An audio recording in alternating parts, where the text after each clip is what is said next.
Hello, this is OverlordBou, back with the information video and the day. We're going to be going over the top 5 ships you don't want to see on your team in World of Warships. And SAT is going to be helping go over them with me today, so let's hop right into it. So, the first ship I do not want to see on my team is going to be a 17-9 Shimakaze. Now, this pretty much means that they do not take survivability expert, which is pretty much a must on destroyers. And a lot of people refer to these Shimas as rental Shimas, and I'll let SatScore explain why. So, while Shimakaze herself is a decent ship, the player base sometimes does questionable things with those ships, partially because they're so easy to play. Like Shimakaze is your typical torpedo destroyers. You don't really want to fight other destroyers, and you have torpedoes to sink big ships. So she's kind of like the ideal playstyle for newer players. The problem is, by being a new player, you're less likely to know how to actually play the ship properly. And one common mistake is to not take a survivability expert on your Shima. Unfortunate reality is that your destroyer will have to eventually fight other destroyers. And having that extra 3.5k HP is very important when coming out of those trades. It lets you take more favorable fights, and if you can kill those destroyers, or at least drive them off, that gives you easier time in torping other ships. Unfortunately, a lot of potato players just do not understand this, and they will just build their Shima however they feel like. And in that same logic, like those players generally don't really understand how to play destroyers. So you'll see them do things like go get torpedoed, smoke up into caps and get torpedoed. They go off to the side and try to snipe the carrier. They just die in 2 minutes for no apparent reason. You name it. The list goes on, and you could technically apply it to other destroyers, but Shimakaze is probably the most prolific example of this happening. Yep, it is. 100% agree with you. I remember maybe a year and a half ago, 2 years ago, it was very common to see Shimas not use guns at all in a match. Like, there could be a 1,000 health battleship in front of them, and they don't shoot it at all. As in, there's no one nearby it to hurt it. Only the battleship could, and they wouldn't even shoot it. Or there would be a 1,000 health destroyer in front of it, and they wouldn't shoot it. They would only use their torpedoes. They had no idea what a gun was. It was a horrific time in WoWs when this was very common. Nowadays, thankfully, Shimas have learned to shoot guns. They have adapted. Thankfully. Yeah, but they shoot at the wrong time and get themselves blown up. So they're they're trying. They're trying. Like, we still refer to them as rental Shimas. And that's where, if you've ever heard of the term rental Shima, that is where it's coming from. Due to those types of players, pretty much. Now, moving on from the Shima, SAT, what ship would you like to go over next as the top 5 ships you don't want to see on your team? I will cover the North Carolina. Okay. Well, So, what about the North Cal? North Carolina, particularly on NA, that line is probably one of the most commonly recommended to newer players. Not to mention it's a US battleship line, so many new players will likely go down it regardless. Yeah, of course. So the main problem I see with the North Carolina is a distressing trend of, hey look, this is a stock North Carolina. Hey look, this is a stock North Carolina. Okay, let's look at the captain build. They have 2 points. They have 3 points. Or they don't have any upgrades. Or they have like 15 points and they're all on the first and second rows. Yeah, I've seen a disturbing amount of I'm doing an example right now on my screen of it. I know you can't see it, SAT, but I'm doing an example where I've seen commander skills like this, where the top 2 rows are legit filled like Y- this. And it's very apparent that nobody taught these poor players how to build anything, and I wish I could help them. I wish I could. Or I just wish they're on the enemy team so I can farm them. Sorry, if you get that far with a 15-point captain and you don't understand how to build it, thank you for being on the enemy team. Anyways, the reason why I pick out North Carolina is because this is probably the most common thing to happen. A lot of, as I said, a lot of new players, very common beginners line. So you'll often see, when I see North Carolinas, a lot of times they'll be running stock, no upgrades, maybe not even a commander occasionally. And unfortunately, that makes them super easy pickings. It doesn't help that North Carolina herself is a pretty drastic change from the previous ships. She gets much slower shells, so a lot of players are not accustomed to aiming further ahead. Which is kind of sad, because North Carolina is a very powerful ship when used correctly, but those players just won't ever get the most out of those ships just because she's not the easiest to play, and they're literally playing with 2 arms tied behind their backs, and they don't even know it. Yeah, that is pretty disappointing to see sometimes, but hopefully those players are able to jump from tier 8 to tier 9 to the Iowa. Then they can get themselves a tasty Montana. But we'll have to see more on their evolution in the future. So Oh jumping yes. from Hold on. sorry.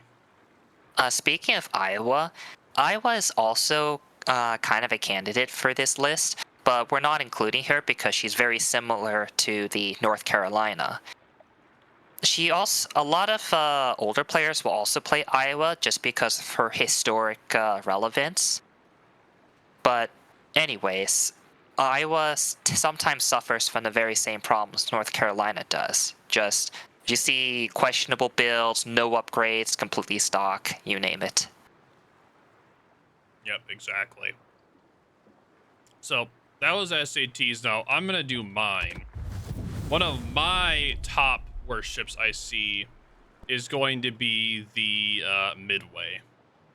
A lot of the times when I see a Midway on my team, I'm pretty much thinking that we're going to lose. A lot of Midway players it's going to be their first CV line that they're going down. So a lot of them are inexperienced when dealing with tier 10 matchmaking or tier 10 ships. So and the thing is that it's not really their fault. It's their first line. But the thing is that when you're fighting a more experienced CV player versus having a less one, it really affects the match since aircraft carriers have one of the biggest impacts in the match when they are in the match. Normally, if aircraft carriers are in the match, destroyers have the biggest impact. But when aircraft's in the match, instantly they are the highest impact in the match. So if you have a good CV player on your team, your chances of winning are way higher. But if you have a bad CV player on your team, your chances of winning are drastically dropped. So seeing a Midway player on your team is something that I really don't like to see because it means that 90% of the time it's going to be a loss. But I always try my best to support the CVs in the matches if I'm able to. But a lot of the time, no matter what you do, there's not much you can do to really help them. They just have to kind of learn the ropes along the way. What are your thoughts about the Midway players? Yeah, same thing. Midway is probably the least the CV I don't want to see because they generally aren't on the good side. Of course, you will have good players that play them occasionally, but usually they play more exciting CVs such as Malta, Immelman, and yeah, Midway just kind of has that reputation for being noob. In fact, most players will actually just play S6 now because S6 S6 is just God, out. S6 is ridiculously good. Yeah, I hate S6, and I hope that Wargaming will nerf her. I love But the until fact then, that X6 is a support CV, but it just out DPMs even regular Midway. CVs. Mm-hmm. It's crazy. Balancing decisions aside, hope you get an Essex on your team, not the Midway. Like we could go in the we could talk about the Essex the same with the Midway, right? But the thing is with Essex, it's really hard to mess up in an Essex, but you'll have the Essex players that legit only will use their smoke on themselves. So they won't use smoke the entire match, right? And then Mm-hmm. they'll only use it at the end when they're the last ship just to smoke themselves up while they're trying to fight to win when it's a guaranteed loss. It's so annoying, and I hate those kind of Essex players. Like, bruh, just die so we can all go to the next game. Yes. It's like normally for me, if I'm playing Essex, if I do, I always try to support my DD early. I'll do some light spotting early, and then I'll take the attack fighter squadron out to go and do a quick smoke screen to cover the cap to make sure my destroyer gets the cap. And after that, I'll do a little bit more air support, place more fighters. Like, that's why I like the Essex. Like, overall, the Essex is a very strong C1. It has great defense with its support, support fighters. And then it has great offense with the attack fighters, the bombers, and the torpedoes. So overall, like for me, Essex is way easier to play than the Midway. But going back on the topic, we got a little bit sidetracked. Midway again is probably one of the worst CVs to see. It's not because of the CV itself. It's more because it's the jack of Players. all. Yeah, it's the jack of all trade CV, right? It's the one where you learn what CV line you want to go down. So a lot of beginners will play this line and be like, okay, well, I want to focus more on torpedoes, so you get Harkuryu. Well, I want to focus more on bombers, so you'll get a Richthofen or something that's more focused on bombers, something like that. But anyway, moving on from the Midway SAT, which ship would you like to talk about next? All right. Sitting in the back, 25 kilometers away from the nearest enemy, we have the Yamato. And the reason why we put Yamato on this list is because recently, well, 7 months ago recently, Wargaming had a code where it would grant the Yamato to all returning players to the game. So if you didn't have the Yamato beforehand and you played enough games, then boom, you got the Yamato. Just like that. Now, that's nice and all, and Wargaming does want players to play the game. But that also means those players who've not played for a long time and trying to relearn the game are now put into tier 10 matches and they don't know what to do. So they die in the first 2 matches and they're like, I can't go up there, so I need to stay back and do what Yamato did in real life. Sit 25, 30 kilometers away from the nearest enemy, snipe at long range, miss everything, and say, hey guys, I tried. Why are you guys all dying? Yeah, So, that event I feel like was a big middle finger on existing players that still played the game, because existing players, what did they get? It was was it green or gray? We got really bad boost. no, not necessarily. If you researched the Yamato line already, you got a lot of free XP. No. I meant existing players, as in people that still played the game. You didn't get the Yamato. You got a bunch of other rewards, which is not as much. Now, if you were a returning player and you already had the Yamato, you got a lot of free XP. But if you were an already existing player that is still playing the game regularly, you just got some crappy green or gray bonuses. It was absolute garbage. I don't understand. A lot of CCs, including myself, were like, why did you not give them at least blues or something? Blues or reds? Like, come on. They gave people that didn't touch the game in like over a year or 2 years, a Yamato, a tier 10 ship. So they're gonna come in instantly, try to play tier 10s and mess up. It's like, all right, well, we're gonna jump to tier 10 right away, and then they're gonna get absolutely demolished, and then they're not gonna play the game again ever because of that experience. While they Mm-hmm. gave the existing players like, oh well, you just gave all of these people that haven't touched the game in years a tier 10, you're gonna give us crappy green bonuses and grays. I knew at least 5 or 6 people that stopped playing WoWs. Like they were so pissed off at that. They came back maybe after a few months, but yeah, they there was a lot of unhappy people because of that. Mm-hmm. I think Wargaming should have done it better, but it is what it is. So hopefully they give out better rewards for players who consistently play, and maybe get a different reward to the players who aren't as common, who don't play as often, and try not to throw them into unforgiving matches like that and perpetuate the 20-kilometer Yamato meme, because it's I already bad enough. I feel like if for returning players, they should have gotten a rare older premium that's lower tier.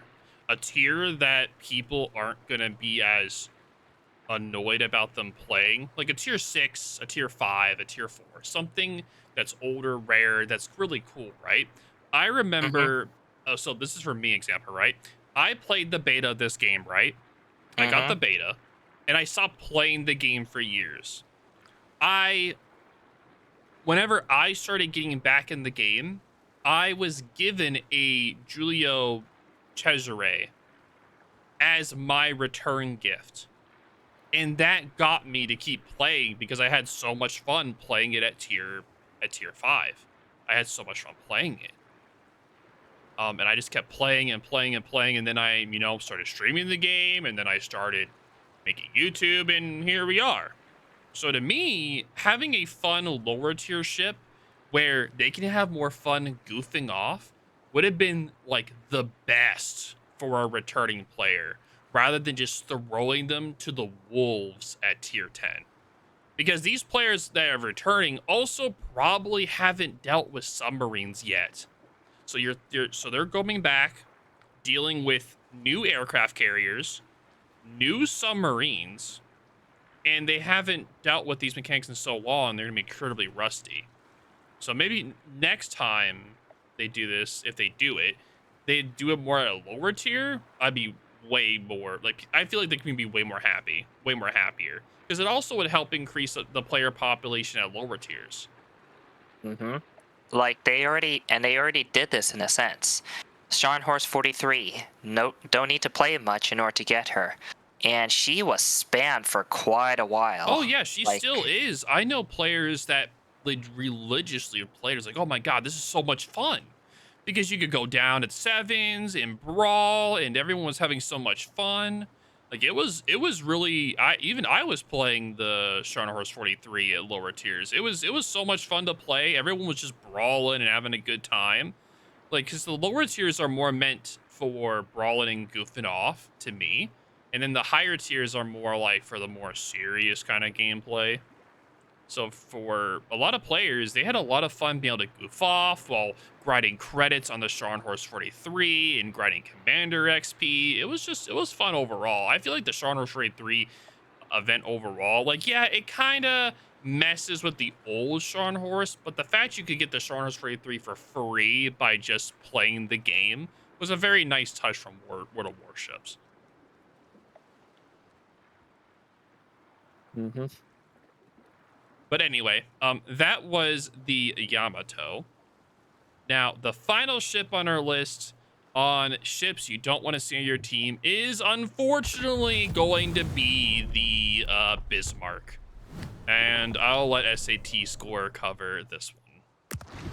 so it's while we mentioned Bismarck, Tirpitz and Kurfürst can also apply here, and they all share the same reason. It is a very Bismarck is one of the most popular ships. Tirpitz, one of the most popular premiums. Kurfürst, one of the most popular top tier, high tier ships. And popular is not always good because you have a whole range of players playing it. And in the German battleships case, those players tend not to be on the very good end. And they tend to do what Yamato, what other battleships do. Like they sit at long range, they spam HE, they basically don't use any of their strengths to their advantage. So like while the other battleships are getting doing a lot of damage, tanking for the team, those you get half of the German battleship population literally sitting at max range, spamming HE, doing little damage. I'm wondering why they have such a low win rate. But that's not all. You also have the other half of the population, which does a complete opposite. They are the ones who basically play Bismarck Sabaton in the background, press W 4 times, and point their bows towards the nearest enemy. They run them down. In their heads, they run them down, carry the team, and just sink everything on the enemy team. In reality, they get focused out. They get focus fire at the very start. They die in 3 minutes, and their team is yelling at them, "How did you lose a 70k, 100k HP battleship in literally the first 3 minutes?" Not gonna lie, when I first started playing the game, I may have been a little bit guilty of this one. Mm-hmm. Maybe a little bit. Maybe a little bit.